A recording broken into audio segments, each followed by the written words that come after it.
Hello साथियों, स्वागत है आपका VK PCS academy YouTube channel पर। हमने टॉपिक कंप्लीट कर लिया है। ब्रिटिश प्रशासनिक व्यवस्था में न्यायिक व्यवस्था, सेना, सिविल सेवा और उसकी आर्मी, और उसी से रिलेटेड आज हमने क्वेश्चन बनाए हैं। एक 20 क्वेश्चन है, टॉप 20 शिक्षा से संबंधित और न्याय व्यवस्था, पुलिस से संबंधित। तो चलो देखते हैं। पहला क्वेश्चन है, निम्नलिखित में से किसे सर्वप्रथम केंद्रीय विश्वविद्यालय घोषित किया गया?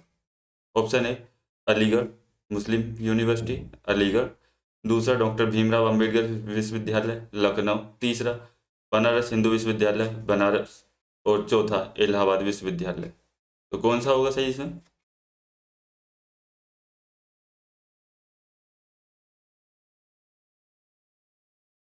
तो हम इसकी बात करें तो इसमें आंसर होगा, भाई ये इनकी बात करें तो ये तो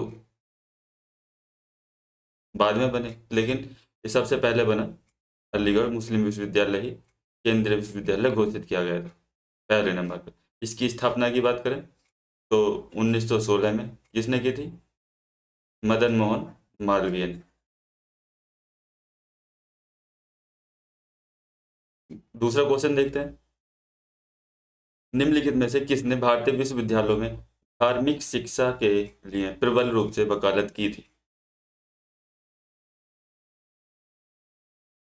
तो ऑप्शन ए बाल गंगाधर तिलक, बी राजा राम मोहन राय, सी महात्मा गांधी और डी मदन मोहन मालवीय। क्या होगा इसमें? तो इसकी भी बात करें, भाई धार्मिक शिक्षा की बात करें तो राजा राम राय, राजा राम मोहन राय तो वैसे ही उसके खिलाफ थे, ना बाल गंगाधर तिलक और महात्मा गांधी और मदन मोहन मालवीय। तो इसमें आंसर होगा मदन मोहन मालवीय। ये पहले शिक्षक थे और बाद में पेशे से वकील बन गए थे। तीसरा क्वेश्चन, डेविड हेयर और अलेक्जेंडर डफ के साथ मिलकर निम्नलिखित में से किसने कोलकाता में हिंदू कॉलेज की स्थापना की? पहला हेनरी विवियन डेरेजियो, दूसरा ईश्वर चंद्र विद्यासागर, तीसरा केशव चंद्र सेन, चौथा राजा राम मोहन राय। क्या होगा इसमें?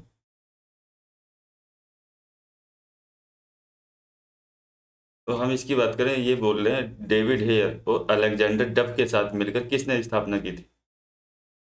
और पहला तो हिंदू कॉलेज से आपको समझ जाना चाहिए।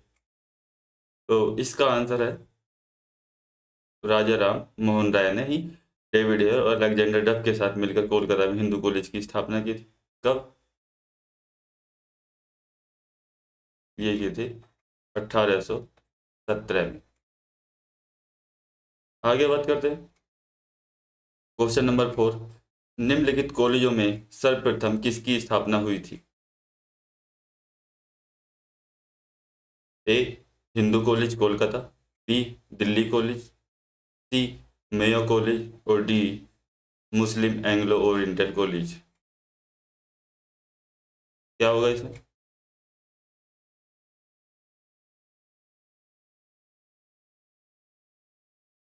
क्या? तो इसमें हम बात करें सर्वप्रथम बोल रहे हैं, यहाँ पे सर्वप्रथम किसकी स्थापना, वहाँ पे पहले वाले क्वेश्चन में चार ही थे, उनमें से ही बताना था कि हाँ किसकी सर्वप्रथम स्थापना हुई है। लेकिन यहाँ पे पूछ रहा है इन चारों में से सबसे पहले किसकी स्थापना हुई थी। वहाँ पे पूछ रहा है कि हाँ केंद्रीय विश्वविद्यालय किसको सबसे पहले घोषित किया गया था। तो बात करें इसकी, क्वेश्चन नंबर 4, सर्वप्रथम हिंदू कॉलेज की स्थापना कोलकाता में हुई। ठीक है, कब हुई? तो ये 1817 में। क्वेश्चन नंबर 5 की बात कर, भारत में प्रथम तीन विश्वविद्यालयों की स्थापना किस वर्ष हुई थी? Option A 1857, option B 1881, option C 1885 और ऑप्शन डी 1905।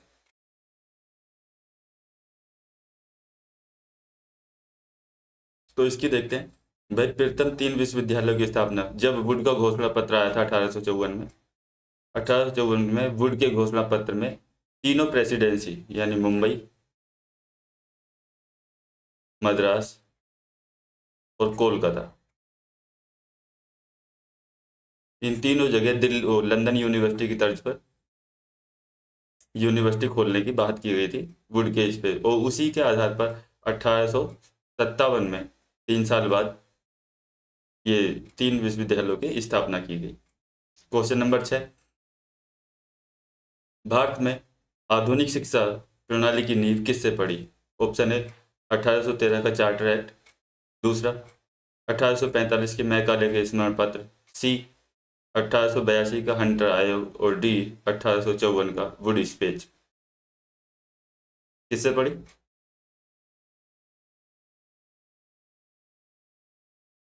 भाई हम इनकी बात करें तो ये सारे ही शिक्षा से संबंधित है, लेकिन वो बोला आधुनिक शिक्षा प्रणाली की नींव किससे पड़ी। तो हम बात करते हैं भाई 1813 के चार्टर एक्ट के माध्यम से भारत में शिक्षा को बढ़ावा देने के लिए 1 लाख रुपए दिए गए थे। लेकिन वो उसकी बात करें तो 1923 तक, 1813 से 1920-22 तक वो 1 लाख रुपए खर्च हो ही नहीं पाए थे कि हाँ किस आधार पर, किस बेसिस पर और किस जगह किया जाए, इस आधार पर। ठीक है, उसके बाद बात करें 1935 के मेघालय का स्मरण पत्र और 1882 का हंटर आयोग, और ये तो इसका आंसर है 1835 के मेघालय के स्मरण पत्र में ही आधुनिक शिक्षा प्रणाली की बात की गई थी और अंग्रेजी माध्यम भाषा का होना चाहिए इस आधार पर। आगे बात करते हैं क्वेश्चन नंबर 7, भारत की शैक्षणिक नीति में फिल्ट्रेशन थ्योरी के प्रतिपादक कौन थे? पहला चार्ल्स वुड, बी मेकाले, सी जे एस मिल, और डी कार्नवालिस।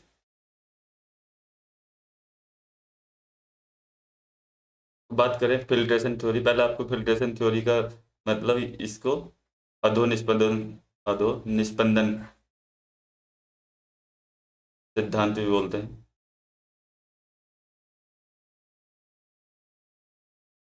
तो जब मेकाले का मिनट जारी हुआ था, वो उसी में मेकाले ने ही ये थ्योरी दी थी, और इसमें कहा गया था कि शिक्षा को निचले लेवल पर ना ला करके, यानी छोटे बच्चों को शिक्षा उपलब्ध ना करा करके उनके माता पिताओं को शिक्षा दी जाए जो उनके माध्यम से उनके बच्चों में स्वतः ही पहुंच जाएगी। इस आधार पर फिल्ट्रेशन थ्योरीज को कहा गया। क्वेश्चन नंबर 8 देखते हैं, किसके शासनकाल में भारत में अंग्रेजी शिक्षा प्रारंभ की गई? A William Bentinck, B Lord Hardinge, C Lord Minto, और D Lord Dalhousie.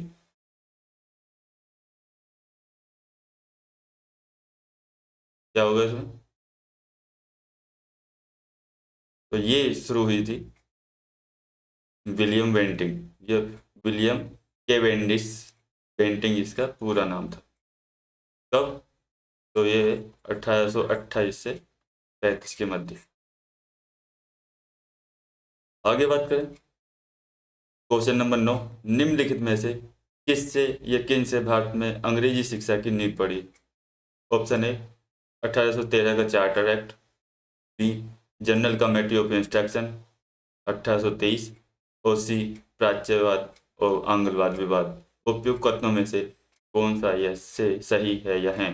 Option A केवल 1, बी केवल 2 और 3, सी केवल 3, और डी 1 2 3। क्या होगा इसमें?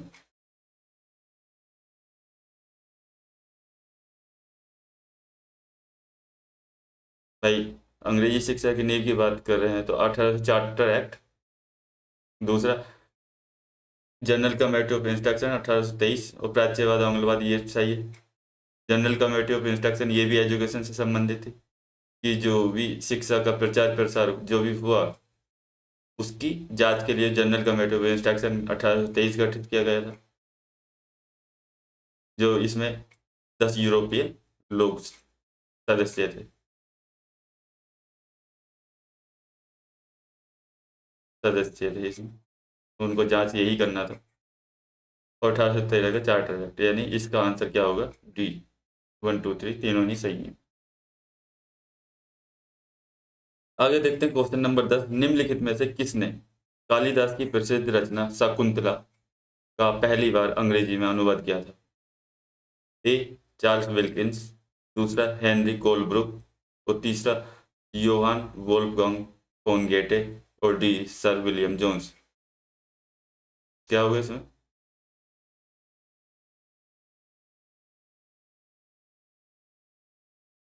तो बात करें, ये शकुंतला या अभिज्ञान शकुंतलम भी इसको बोलते हैं, तो इसकी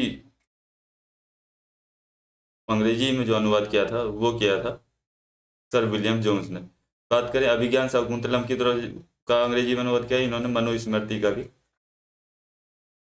अंग्रेजी में अनुवाद किया था। आगे बात करते हैं क्वेश्चन नंबर 11। स्वतंत्रता पूर्व अवधि में ब्रिटिश सरकार द्वारा भारत में आधुनिक शिक्षा के प्रसार का मुख्य उद्देश्य क्या था? ए, छोटे प्रशासनिक पदों पर नियुक्ति हेतु शिक्षित भारतीयों की आवश्यकता। बी, भारतीय संस्कृति को प्रोत्साहन करना, जो कभी नहीं करेंगे ब्रिटिश। भारतीय लोगों को आधुनिक बनाना जिससे वो राजनीतिक जिम्मेदारी में भाग ले सके, ऐसा भी कभी नहीं हो सकता था, वो तो राज्य करना चाहते थे। और डी, उपयुक्त में से कोई नहीं। भाई स्वतंत्रता पूर्व आधुनिक शिक्षा प्रसार का उद्देश्य ये था कि जितने भी छोटे प्रशासनिक पद हैं उन पर शिक्षित भारतीयों की आवश्यकता पर बल दिया जाए, इस वजह से उन्हें शिक्षा को बढ़ावा दिया, इसलिए इसका आंसर क्या हो जाएगा? ए। आगे बात करते हैं, निम्नलिखित में से किसे पेरिस की royal society society Asiatic society की सदस्यता प्रदान की गई थी? A, Dadabhai Naoroji. B, Michael Madhusudan Dutt. C, Raja Ram Mohan Roy. और डी, स्वामी विवेकानंद। किसे प्रदान की गई थी?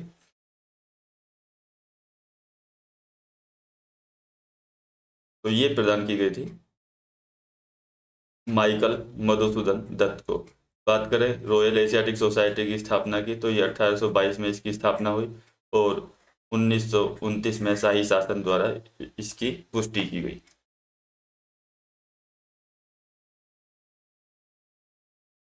Question number 13। वुड डिस्पैच के बारे में निम्नलिखित में से कौन सा कथन सत्य है? ए, पहला है सहायता अनुदान व्यवस्था शुरू की गई वुड डिस्पैच में। दूसरा, विश्वविद्यालयों की स्थापना की सिफारिश की गई। तीसरा, शिक्षा के सभी स्तरों पर शिक्षण माध्यम के रूप में अंग्रेजी की सिफारिश की गई। क्या होगा इसमें?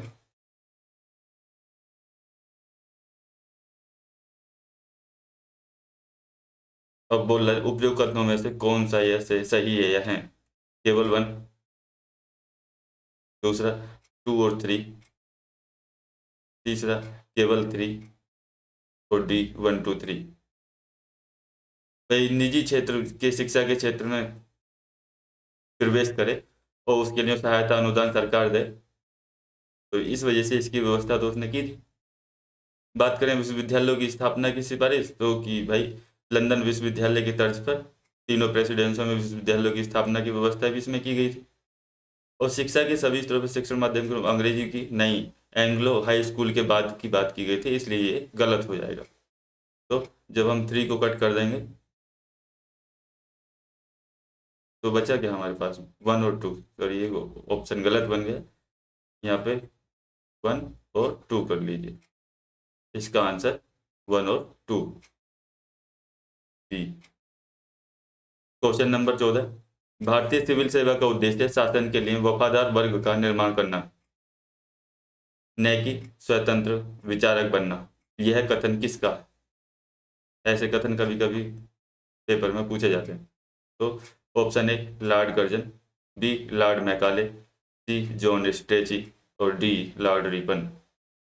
भारतीय सिविल सेवा का उद्देश्य है शासन के लिए वफादार वर्ग का निर्माण करना है, न कि स्वतंत्र विचारक बनाना। तो इस ये कथन था सी, जॉन स्ट्रेची का। Question number 15। भारत में नागरिक सेवा या सिविल सेवा या आईसीएस का जन्मदाता किसे माना जाता है? ये अधिकांश सबको पता हो। Option A, Lord Cornwallis. B, Lord Mayo. C, Lord Dalhousie. और डी, लॉर्ड विलियम बेंटिंक। तो कौन होगा इसमें? Lord Cornwallis. कंपनी की नागरिक सेवा उसमें संसार में सबसे अधिक भुगतान पाने वाली सेवा थी ब्रिटिश काल में। इसने भ्रष्टाचार को रोकने के लिए कॉर्नवालिस ने उनके वेतन में वृद्धि की थी। आगे बात करते हैं क्वेश्चन नंबर 16। भारत में पुलिस व्यवस्था का सृजन कॉर्नवालिस के द्वारा किया गया। दूसरा, लॉर्ड डलहौजी के समय भारत में थानों की व्यवस्था स्थापित की गई। उपयुक्त कथनों में से कौन सा या से सही है या है? केवल वन। बी, केवल टू। सी, वन और टू दोनों। डी न तो 1 और न ही 2। क्या होगा इसमें?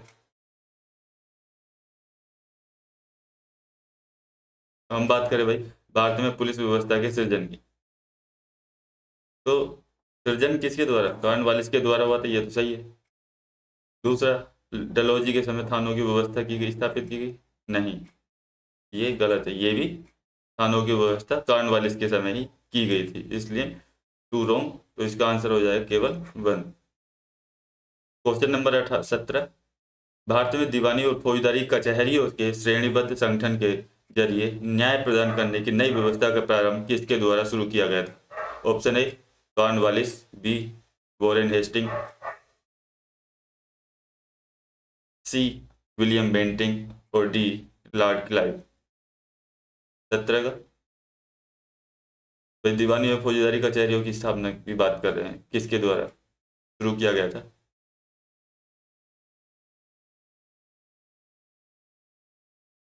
दीवानी और फौजदारी जिले लेवल पे कोलकाता में किसने शुरू किया था? बी वॉरेन हेस्टिंग ने शुरू किया था। नहीं, वॉरेन हेस्टिंग नहीं होगा इसका। इसका आंसर होगा कॉर्नवालिस ने, क्योंकि वॉरेन हेस्टिंग ने अपने समय में कोई भी व्यवस्था में चेंज नहीं किया था। आगे बात करते हैं। क्वेश्चन नंबर 18, कॉर्नवालिस संहिता के संदर्भ में निम्नलिखित कथनों पर विचार कीजिए। इसके तहत जिले के कलेक्टर को न्यायिक तथा फौजदारी शक्तियां प्रदान की गई ताकि वह भू राजस्व संबंधी विवादों का त्वरित निपटान कर सके। बी, दूसरा इसमें इसमें कलेक्टर को अपने जिले में पड़ने वाले दुर्भिक्ष के दौरान त्वरित सहायता उपलब्ध कराने के लिए सशक्त बनाया गया। अब पूछ रहा है उपयुक्त कथनों में से कौन सा या से सही है या है? केवल 1, केवल 2, 1 और 2 दोनों, न तो 1 और न ही 2। क्या होगा इसमें? भाई कार्नवालिस के बारे में बोल रहा है। ये न्यायिक कार्नवालिस के आने के बाद न्यायिक और फौजदारी शक्तियों को तो सक कार्नवालिस संहिता ही, कार्नवालिस संहिता में क्या था? शक्तियों का पृथक्करण सिद्धांत आया। जब शक्तियों का पृथक्करण सिद्धांत आया तो शक्ति पृथक्करण में क्या था? जो डीएम को, ये कलेक्टर को जो न्यायिक और प्रशासनिक शक्ति मिली हुई थी, तो उससे न्यायिक शक्तियों को छीन लिया गया। जब न्यायिक शक्तियों को छीन लिया तो ये वैसी गड़बड़ हो जाती है। दूसरा, दुर्भिक्ष के दौरान तो नहीं, ऐसे कोई नहीं था, उनको सिर्फ प्रशासन संभालने की जिम्मेदारी थी, न्यायिक अधिकार उसने वैसे भी छीन लिए थे, इसलिए ये भी गलत होगा। तो 18 का आंसर होगा डी। 19, क्वेश्चन नंबर, निम्नलिखित कथनों पर विचार कीजिए। नंबर 1, बेंटिंग की न्यायिक सुधार की अवधारणा बेंथम और मिल की उपयोगितावादी विचारधारा से प्रभावित थी। दूसरा, बेंटिंग ने दंड विधान को और भी कठोर किया ताकि अपराधों पर अंकुश लगाया जा सके। और तीसरा, बेंटिंग के समय अदालतों में फारसी के स्थान पर अंग्रेजी भाषा का प्रयोग किया जाने लगा। उपयोग कथनों में से कौन सा ये सही है? यह है केवल 1, केवल 2 और 3, सी केवल 3 और डी 1 2 3। क्या होगा भाई? न्यायिक सुधार की अवधारणा बेंथम और मील की उपयोगितावादी विचारधारा से प्रभावित थी, क्योंकि बेंथम मील का ये दोनों आपस में मिलकर कहते हैं कि कोई चोरी कर रहा है तो उसको एक बार सुधार का मौका दिया जाना चाहिए। इसलिए अब ये बोल रहा है दूसरे में, तो ये पहला तो ऑप्शन सही है। दूसरा, दंड विधान को और कठोर किया जाए, नहीं, वो सोचते थे अपराधों पर अंकुश लगाया जा सके, नहीं, वो उस बोलते थे कि अपराधियों को एक मौका और दिया जाना चाहिए उनको सुधार के लिए। दूसरा, बैंडिंग के समय अदालतों में फारसी के स्थान पर अंग्रेजी भाषा का प्रयोग किया जाता है, नहीं, भाई जो राज्य की देसी भाषाएं थी होती थी उन्हीं का प्रयोग किया जाता था अदालत में। तो इसका मतलब ये भी गलत है और ये भी गलत है, यानी केवल 1 ही ठीक है। लास्ट क्वेश्चन, निम्नलिखित कथनों में से कौन सा ये से सही है या है? सर्वप्रथम कॉर्नवालिस ने कानून एवं व्यवस्था की स्थापना के लिए पुलिस बल को संगठित किया। बी, लॉर्ड विलियम बेंटिंग ने प्रत्येक डिवीजन के लिए एक पुलिस अधीक्षक या एसपी की नियुक्ति की। उपयुक्त कथनों में से कौन सा यह से सही है या है? केवल 1, बी केवल 2, सी 1 और 2 दोनों, और डी न तो 1 और न ही 2। क्या होगा इसमें?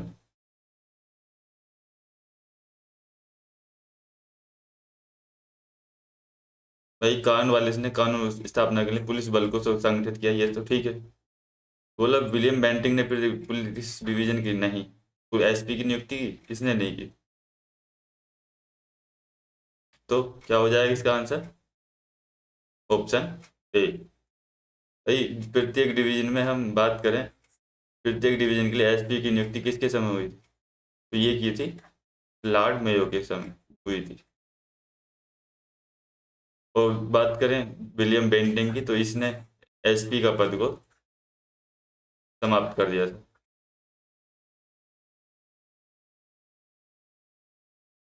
तो आज की वीडियो में बस इतना ही। यदि आपको वीडियो अच्छा लगे तो लाइक करो, शेयर करो, सब्सक्राइब करो। अगला जो टॉपिक हम पढ़ेंगे वो है 1857 का विद्रोह। Thank you.